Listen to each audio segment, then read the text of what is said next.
जय जगन्नाथ नमस्कार।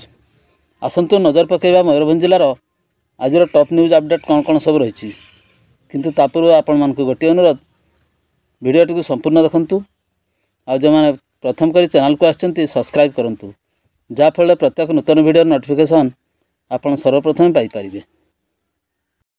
आज प्रथम खबर शिमिलपाल जंगल भितर काठ काटुवा बेले जशपुर अंचल 5 गिरफ। मयूरभंज जिले में अवस्थित शिमिलपाल अभयारण्य भितर मूल्यवान गछ को काटी पट्टा तैयारी करुवा बेले जंगल विभाग अधिकारी चढ़ाऊ करथिले। तांको निकटरू विभिन्न मूल्यवान गछर पट्टा एवं काठ काटिबा पई विभिन्न यंत्रांश जबत करने सहित यही घटना 5 जन को गिरफ्त करछि। एने दिबा 12 घटिका समय विभागीय अधिकारी सूचना प्रदान करछन्ति। परवर्ती खबर करंजिया वन अंचल में हाथी उपद्रव थमुनी। शांतिबंध एवं कलंदा ग्राम में 2 गोटी घर भांगिले। करंजिया वनांचल में हाथीबंध ग्राम में हाथीपल प्रवेश कर शशिभूषण नायक और कलंदा ग्राम में मधुसूदन बिरुआ कांथ भांगी धान चाउल खाइथिबा अपराह्न 5 घटिका समय ग्रामवासी पक्षर सूचना मिली। देवढिपा और फूलगंथा संरक्षित जंगल में 15 गोटी हाथी डेरा पकाई लोके आतंकित अवस्था रही। सेमानंको गतिविधि उपर वन विभाग पक्षर नजर रखा जाउथिले मध्य क्षय क्षति रखा जाई पारुना जहाद्वारा विशेष भाव चाषी माने चिंतार पड़छन्ति। परवर्ती खबर रामतीर्थ ठारे अर्चिड संरक्षण एवं तालीम शिविर अनुष्ठित। मयूरभंज जिलार शिमिलपाल अभयारण्यर रामतीर्थ ठारे अर्चिड संरक्षण उपर एक कर्मशाला अनुष्ठित हो जाइछि।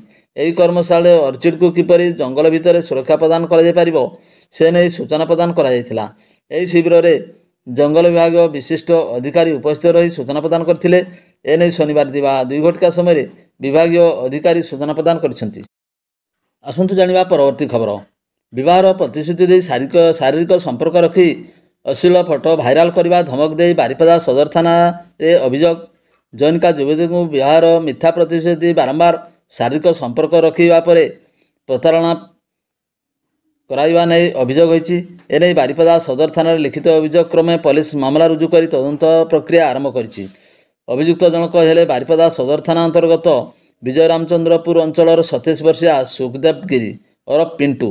अभियोग अनुजाई जैनिका युवती 17 वर्ष होइथिबा बेले गत 2017 मसीह सुखदेव गिरी सहित तांकर परिचय होइथिला।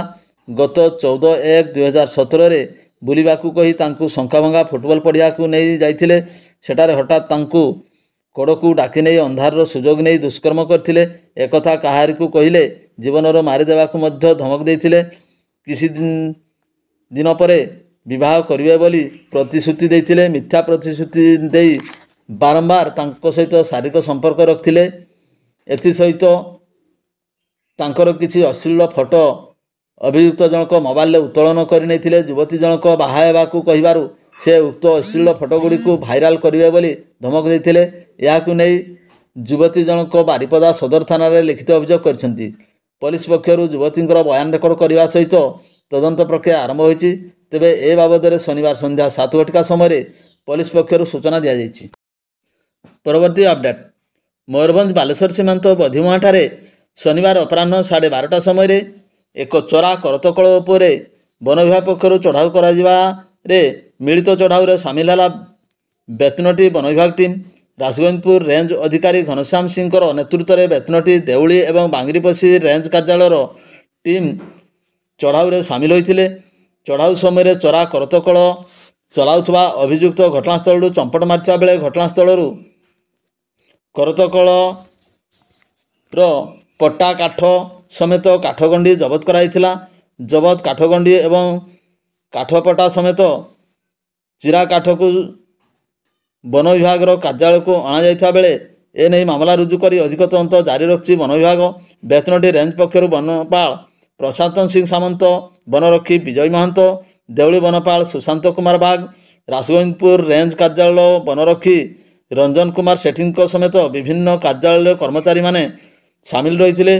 राजगंजपुर तहसीलदार मजिस्ट्रेट भाव में चढ़ाऊ उपस्थित रही बेले सुरक्षा दृष्टि व्यापक पुलिस फोर्स मुतयन करा। घटनास्थल काठ काटिबा व्यवहृत अनेक यंत्रांश वन विभाग जबत कर जणाଯାଇଛି। परवर्ती खबर ରାଇରଙ୍ଗପୁର ସହର ମହୁଲିଆ ନିକଟରେ ଅଜଣା ବାଇକ୍ ଧକ୍କାରେ ଯୁବକ ଗୁରୁତର। ଅପରାହ୍ନ 4ଟା ସମୟରେ ମହୁଲିଆ ନିକଟ ମୁଖ୍ୟ ମାର୍ଗରେ ଚାଲି ଚାଲି ଯାଉଥିବା ଯୁବକଙ୍କୁ ଅଜଣା ବାଇକ୍ ଧକ୍କା ଦେଇଥିଲା। ଘଟଣାସ୍ଥଳରେ ଯୁବକ ଗୁରୁତର ହୋଇଥିଲେ। ଏହାପରେ ସ୍ଥାନୀୟ ଲୋକମାନେ ଗୁରୁତର ବ୍ୟକ୍ତିଙ୍କୁ ଆମ୍ବୁଲାନ୍ସ ଯୋଗେ ରାଇରଙ୍ଗପୁର ଡାକ୍ତରଖାନାରେ ଭର୍ତ୍ତି କରିଥିଲେ। ଉକ୍ତ ବ୍ୟକ୍ତି ସେଠାରେ ଚିକିତ୍ସିତ ହେଉଥିବାର ସୂଚନା ମିଳିଛି। ତାଙ୍କ ପରିଚୟ ବର୍ତ୍ତମାନ ସୁଦ୍ଧା ମିଳିପାରିନାହିଁ। ପରବର୍ତ୍ତୀ ଖବର, ବେତନଟୀ ଅବକାରୀ ଥାନା ପକ୍ଷରୁ ଶନିବାର ଅପରାହ୍ନ 2ଟାରେ ମିଳିତ ଭାବରେ ବଡ଼ସାହି ଥାନା ଅଧୀନ କମଳାଶଳ ଅଞ୍ଚଳରେ ଜଙ୍ଗଲିଆ ସ୍ଥାନରେ ଚାଲିଥିବା ଚରା ଦେଶୀ ମଦ କାରଖାନା ଉପରେ ଚଢ଼ାଉ କରି ବିପୁଳ ପରିମାଣରେ ମହୁଲପୋଚ ଏବଂ ରନ୍ଧା ମଦ ତଥା ମଦ ପ୍ରସ୍ତୁତିରେ ବ୍ୟବହୃତ ସରଞ୍ଜାମଗୁଡ଼ିକୁ ଜବତ କରି ନଷ୍ଟ କରିବା ସହିତ ମଦ ପ୍ରସ୍ତୁତିରେ ବ୍ୟବହୃତ ଅନ୍ୟାନ୍ୟ ସରଞ୍ଜାମଗୁଡ଼ିକୁ ଜବତ ମଧ୍ୟ କରାଯାଇଥିଲା।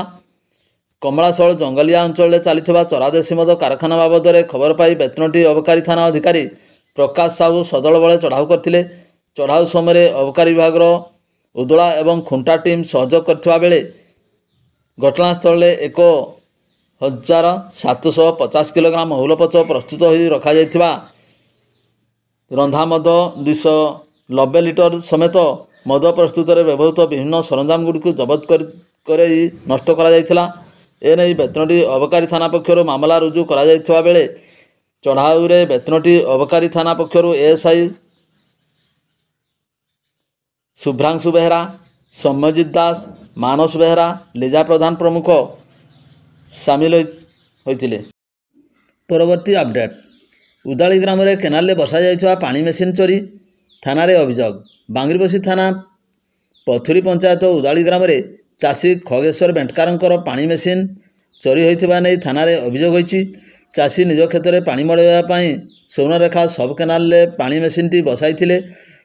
ଗତ ଗୁରୁବାର ରାତି କେହି ଦୁର୍ବୃତ୍ତ ଉକ୍ତ ମେସିନ୍କୁ ଚୋରି କରିଥିବା ନେଇ ଶୁକ୍ରବାର ଦିବା 2 ଘଟିକା ସମୟରେ ବାଙ୍ଗିରିପୋଷି ଥାନାରେ ଏକ ଲିଖିତ ଅଭିଯୋଗ କରିଛନ୍ତି। କିନ୍ତୁ ଆଶ୍ଚର୍ଯ୍ୟର କଥା ହେଉଛି ଯେ ପାଖ ଚାଷୀମାନଙ୍କର ମେସିନ୍ଗୁଡ଼ିକ ସୁରକ୍ଷିତ ଥିବାବେଳେ ତାଙ୍କ ମେସିନ୍ଟି ଚୋରି ହୋଇଯାଇଥିଲା। ମେସିନ୍ର ମୂଲ୍ୟ ପାଖାପାଖି 35,000ରୁ ଉର୍ଦ୍ଧ୍ୱ ହେବ ବୋଲି ଚାଷୀ କହିଛନ୍ତି। ପୋଲିସ ଏନେଇ ଏକ ମାମଲା ରୁଜୁ କରି ଅଧିକ ତଦନ୍ତ ଜାରି ରଖିଛି। ପରବର୍ତ୍ତୀ ଖବର, କିଛି ଦିନ ବ୍ୟବଧାନ ପରେ ପୁଣି ଚରା ଗଞ୍ଜେଇ ଚାଲାଣ ହେଉଥିବା ଖବର ପାଇ ଗଞ୍ଜେଇ ମାଫିଆଙ୍କୁ ଗଡ଼ାଇ ଗଡ଼ାଇ ଧରିଛି ଯାଜପୁର ପୋଲିସ। ସକାଳେ କଟକ ଜିଲ୍ଲା ବଡ଼ମ୍ବା ଏବଂ କଷିକିଆରୀ ଅଞ୍ଚଳରୁ ମୟୂରଭଞ୍ଜ ଜିଲ୍ଲା ବିଶୋଇ ଅଞ୍ଚଳକୁ ଗଞ୍ଜେଇ ଚୋରାଚାଲାଣ ହେଉଥିବା ଖବର ପାଇ 49 ନମ୍ବର ଜାତୀୟ ରାଜପଥ କଡ଼ରେ ଯାଜପୁର ପୋଲିସ ଛକି ବସିଥିଲା। ହଠାତ୍ ପୋଲିସକୁ ଦେଖି ମାଫିଆମାନେ ଗାଡ଼ି ବୁଲାଇ ଯାଜପୁର ଥାନା ଅଙ୍ଗାରପଦା ଗାଁ ରାସ୍ତାରେ ପଶିଯାଇ ଫେରାର ହେବାକୁ ଉଦ୍ୟମ କରୁଥିବା ବେଳେ ଯାଜପୁର ପୋଲିସ ଗଡ଼ାଇ ଗଡ଼ାଇ ସେମାନଙ୍କୁ ମଶାଣବିଲା ଗାଁ ମୁଣ୍ଡରେ ଧରିଥିଲା। ସେମାନଙ୍କଠାରୁ 2ଟି ଗାଡ଼ି ଓ 1 କୁଇଣ୍ଟାଲରୁ ଅଧିକ ଗଞ୍ଜେଇ ଜବତ କରାଯାଇଛି, ଯାହାର ଆନୁମାନିକ ମୂଲ୍ୟ 10 ଲକ୍ଷ ଟଙ୍କାରୁ ଅଧିକ ହେବ। ତେବେ ପୁଲିସ 3 ଜଣ ଗଞ୍ଜେଇ ମାଫିଆଙ୍କୁ ଗିରଫ କରିଥିବା ବେଳେ ଅନ୍ୟ ଜଣେ ଘଟଣାସ୍ଥଳରୁ ଫେରାର ହୋଇଯାଇଛି। ଗିରଫ ଅଭିଯୁକ୍ତମାନେ ମାଣିଆବନ୍ଧ ଥାନା ଅଞ୍ଚଳର ଅଭୟ ରାଉତ, ସିଦ୍ଧେଶ୍ୱର ରାଉ ଏବଂ ନିରାକର ସାହୁ ବୋଲି ଜଣାପଡ଼ିଛି। ଏନେଇ ଯାଜପୁର ପୋଲିସ ଏକ ମାମଲା ରୁଜୁ କରି ଅଧିକ ତଦନ୍ତ ଜାରି ରଖିଛି। ପରବର୍ତ୍ତୀ ଖବର, ବାରିପଦା ସଦର ଥାନା ଅଧୀନ ବାଉରା ରଜାବସା ଅଞ୍ଚଳରୁ 2.5 ଟନ୍ ଲୁହାଛଡ଼ ସମେତ ପାଣି ଟାଙ୍କି ନିର୍ମାଣ କାର୍ଯ୍ୟରେ ନିୟୋଜିତ ଶ୍ରମିକମାନଙ୍କର 2ଟି ମୋବାଇଲ ଚୋରି ହୋଇଯାଇଥିବା ନେଇ ସନ୍ଧ୍ୟାରେ ଏକ ମାମଲା ରୁଜୁ ହୋଇଛି। ଅଭିଯୋଗ ଅନୁଯାୟୀ ପାଣି ଟାଙ୍କି ନିର୍ମାଣ କରାଯାଉଥିବା ଅଞ୍ଚଳରେ ଶ୍ରମିକମାନେ ଶୋଇଥିବା ବେଳେ ବୁଧବାର ରାତିରେ 4-5 ଜଣ ଦୁର୍ବୃତ୍ତ ଏହି ଚୋରି କରିଥିବା ପ୍ରକାଶ। ଚୋରି ସାମଗ୍ରୀର ଦାମ 80,000 ଟଙ୍କା ହେବ ବୋଲି ଅଭିଯୋଗ ହୋଇଛି। ସେହିପରି ଅନ୍ୟ ଏକ ଘଟଣା ହେଉଛି ବାରିପଦା ସଦର କେନ୍ଦ୍ରସ୍ଥଳ KBM ରାସ୍ତାରେ 3 କୋଣିଆ ପଡ଼ିଆରେ ଲାଗିଥିବା ଦଳି ନିକଟରେ ଏକ ଦୋକାନରୁ ଜିନିଷ କିଣୁଥିବା ବେଳେ ଜଣେ ମହିଳାଙ୍କ ଭ୍ୟାନିଟି ବ୍ୟାଗରୁ କାଟି ମୋବାଇଲ ଫୋନ୍ ଚୋରି ହୋଇଥିବା ନେଇ ଟାଉନ ଥାନାରେ ଅଭିଯୋଗ ହୋଇଛି। 429/24 ନମ୍ବରରେ ମାମଲାଟି ରୁଜୁ ହୋଇଛି। ସ୍ଥାନୀୟ ଶ୍ରୀମା ମହିଳା ମହାବିଦ୍ୟାଳୟ କର୍ମଚାରୀ ବୀଣାପାଣି କଲିଆଙ୍କ ମୋବାଇଲ ଚୋରି ହୋଇଥିବା ଅଭିଯୋଗ ଦର୍ଶାଇଛନ୍ତି। ଭିଡ଼ିଓଟିକୁ ଶେଷ ପର୍ଯ୍ୟନ୍ତ ଦେଖିଥିବାରୁ ଅନେକ ଅନେକ ଧନ୍ୟବାଦ।